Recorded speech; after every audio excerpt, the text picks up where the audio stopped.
I'm really excited to be here today and talk about what is a pretty simple question. What if more people were happy? I asked this question because I saw what a profound effect choosing happiness in my own life had, not only in creating a new reality for myself, but creating a new reality for all the students and families that I serve. Choosing happiness had value in my community. I want to take you back to explain how this happened to my previous life, my life before, when I taught in public schools and private schools.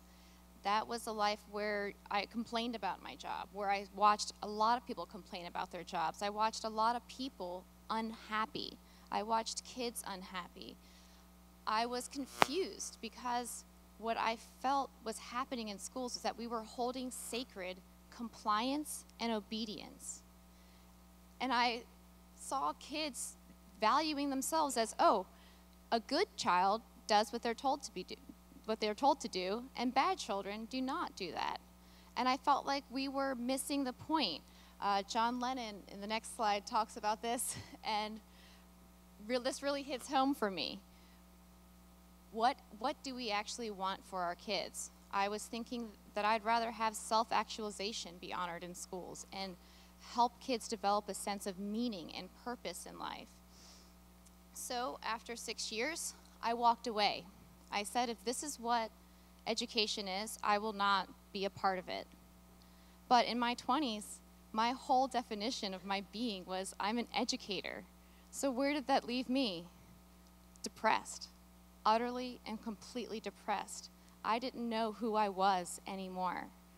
So after 3 months, maybe 4 months of just really soaking up that, I said, well, what can I do? I don't want to live like this.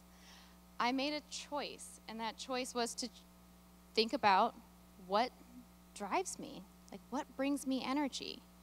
I wanted to start a school. I wanted to teach again, but on my terms. So I said, I'll figure this out. What can I do today to make this happen? I have the internet. I can read books.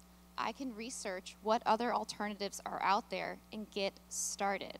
I found a really cool organization called the Alternative Education Resource Organization. They had this online school starters course, and I took that at night while I worked a full-time job. I read and read and read, and I started asking parents. I started interviewing parents. What do you want for your children when they are adults? And I heard a lot of great things that were aligned with what I believed. The sense of purpose, meaning in life. Parents wanted their kids to be self-actualized, and they wanted their kids to be happy. So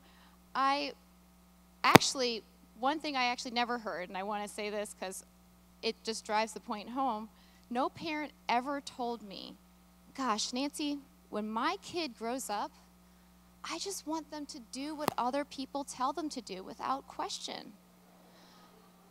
So nobody wants to value compliance and obedience.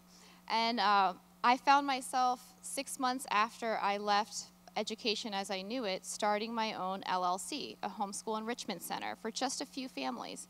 And these were some of the families that I was interviewing. I was learning. As I was learning, I was creating. I'm a very hands-on learning. I want to learn how to start a school. Well, the best way, start a school. Start something. So I got started.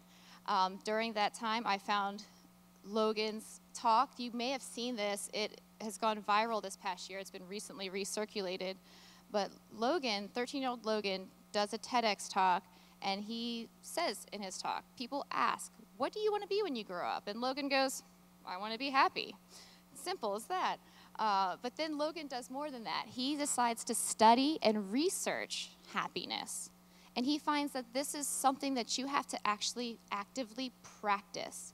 Happiness is a practice to cultivate in your life. And this had me thinking two different things. Number one, I was thinking, well, what if in the school I create, I actually cultivate happiness? I teach kids this practice of positive psychology.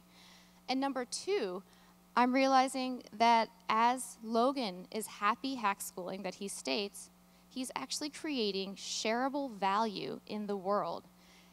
When we are happy, and what I was finding is a parallel, when I am happy, what I do brings value to others.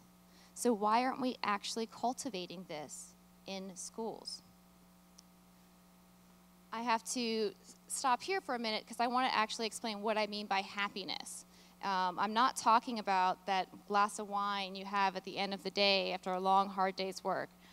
While I love doing that, and maybe too much, I think that is a source of great fun in my life. What I'm actually talking about is Mihai Csikszentmihalyi's state of flow. Csikszentmihalyi is the world's leading researcher on positive psychology. And he says the happiest people spend much time in a state of flow, the state in which people are so involved in an activity that nothing else seems to matter. The experience itself is so enjoyable that people will do it even at great cost for the sheer sake of doing it. What I found was that I lived my life in a state of flow. I woke up and spent most of my day in this state of flow. And what did flow do for me? It drew parents in.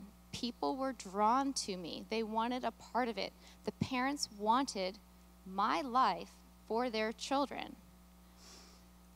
I was creating shareable value in a community, and I was willing to do really hard work.